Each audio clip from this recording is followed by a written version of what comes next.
Andreasa, já vou passar a bola para você, até que você trouxe a questão envolvendo o Rodrigo Maia, né? De fato, é um dos grandes protagonistas, né, da votação, né, de ontem. O deputado, aliás, chorou diante de colegas de bancada e admitiu que poderia ter agido para derrubar, né, o presidente Temer, a gente falou disso há pouco. O Rodrigo Maia afirmou que só não atuou dessa forma porque tem caráter. E hoje, em entrevista aqui exclusiva ao Jornal da Manhã da Jovem Pan, o Rodrigo Maia ressaltou a lealdade a Temer e destacou o que o governo precisa fazer para dar prosseguimento às reformas. Quem traz mais informações, participou da entrevista aqui no Jornal da Manhã, é o Thiago Berraich. Fala, Thiago! Oi, Patrick, oi, Vera, Andreasa, Marcelo Madureira. Hoje foi aquele dia de juntar os cacos, de limpar a sala, depois da votação na Câmara dos Deputados. O presidente da casa, Rodrigo Maia, do DEM, que sai muito fortalecido desse episódio, esteve em São Paulo e declarou que o governo deveria tentar fazer o máximo para atrair o PSDB na votação das reformas, principalmente da Previdência. O governo vai precisar reorganizar a base. Acho que nesse ponto é muito importante que se reorganize e se traga de forma unida o PSDB de volta para o governo.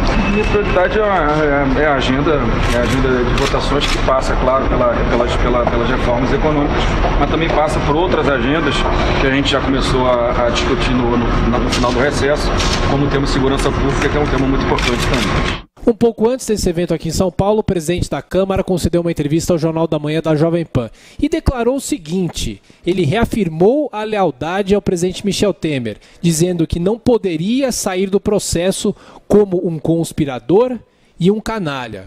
Mas o fato é que ele e o DEM saem muito fortalecidos dessa votação. Bom programa a todos. 3 em 1. A exclusiva da Vera.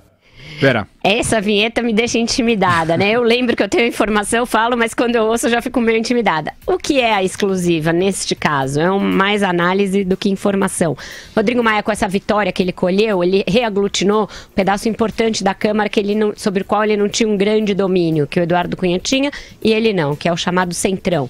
Formado ali pelo PR, PSD, pelo PTB, enfim, pelos partidos do blocão ali do meio.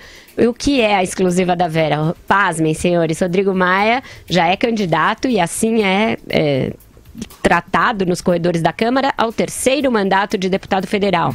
E assim, de presidente da Câmara, desculpem. E assim terá sido o cara que ficou mais tempo na presidência da Câmara, se tudo der certo, e deve dar, porque ele tem direito a um novo mandato numa nova legislatura. Se eleito, portanto, em 2018, janeiro de 2019, deve ser reconduzido à presidência da Câmara, de acordo com todo mundo ali que já está nesta articulação e ele já está em campanha. Então vocês vejam que as campanhas políticas no Brasil começam cada vez mais cedo. Bolinha tá com tudo, hein, Andreasa? Eu queria antes saudar a união aqui na nossa audiência entre petralhas e bolsonaristas, né? Faz todo sentido que estejam juntos, são expressão da mesma, contra mim, né? São a expressão da mesma doença política, né? São produto da mesma doença, da interdição do debate, da cultura dos extremos, sem que haja democracia sólida, debate no centro. Parabéns, não tenho medo de vocês, podem continuar me ameaçando, me atacando, me xingando, aqui o bicho pega. Sobre o Rodrigo Maia, muito interessante essa informação que traz a Vera, porque ela assina ou representa mais uma peça nesse quebra-cabeça que eu tenho tentado apresentar aqui, ou sugerir aqui, em termos de análise, que é a composição. Probleminha na comunicação do Andreasa, já ele volta. Vai você... Será que é a conspiração aí do chat? Madu, vai você. Eu só queria aproveitar essa interrupção do Andreasa para dizer para o meu amigo Andreasa, se os bolsonaristas e os petralhas estão unidos contra ele, isso é um atestado da inteligência, da firmeza e da acurácia da opinião do Andreasa. Isso só contribui para aumentar a credibilidade dele como jornalista, como pensador, né? E se ele consegue juntar esses dois, digamos, essas duas manadas de imbecis fiz contra ele só faz, né, só reforça, né, a razão que ele tem naquilo que ele fala. Isso aí, para mim, eu gostaria muito de ter também esse tipo de conspiração contra mim. Agora, sobre o Rodrigo Maia, tem uma coisa curiosa, né? Porque desse comportamento dele ter chorado e diz que é leal a Temer. Aí eu, como psicanalizando há mais de 40 anos que eu faço psicanálise, aí eu digo que qualquer psicanalista de porta de inconsciente interpreta essa, né? Porque a alternativa seria ele estar almejando, né? Ele estaria manobrando para ficar no cargo do presidente Temer, uma vez que ele fosse afastado.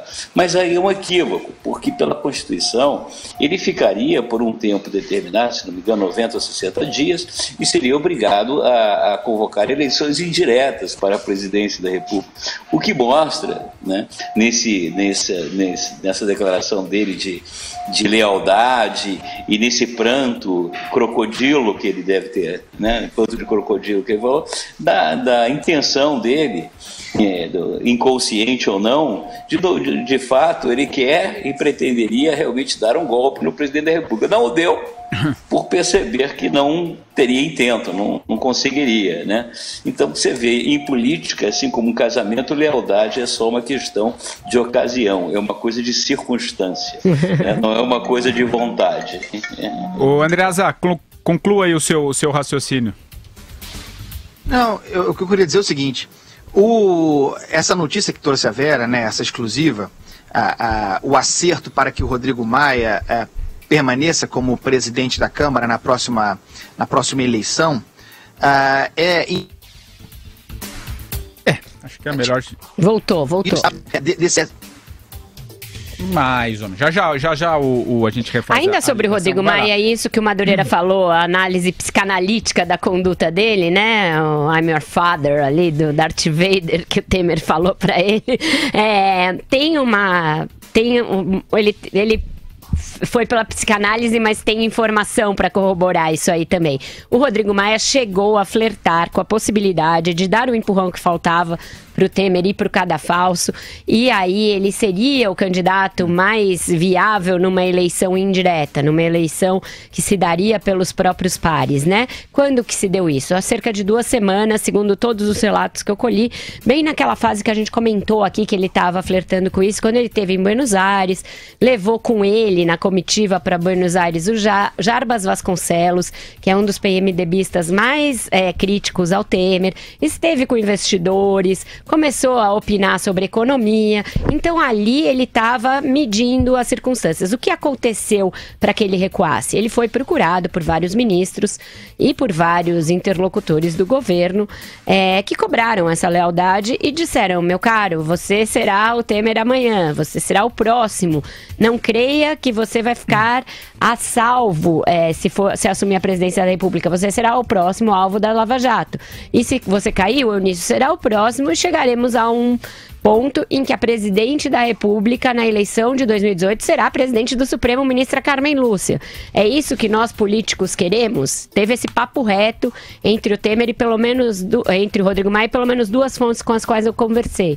Então aí ele pegou, parou e voltou para a casinha ali, voltou para o terreno da lealdade de ocasião ao qual o Marcelo Madureira se referiu, e depois disso foi muito importante para que o governo fosse construindo a vitória, mas ele chegou sim até a coceirinha de vestir a faixa presidencial.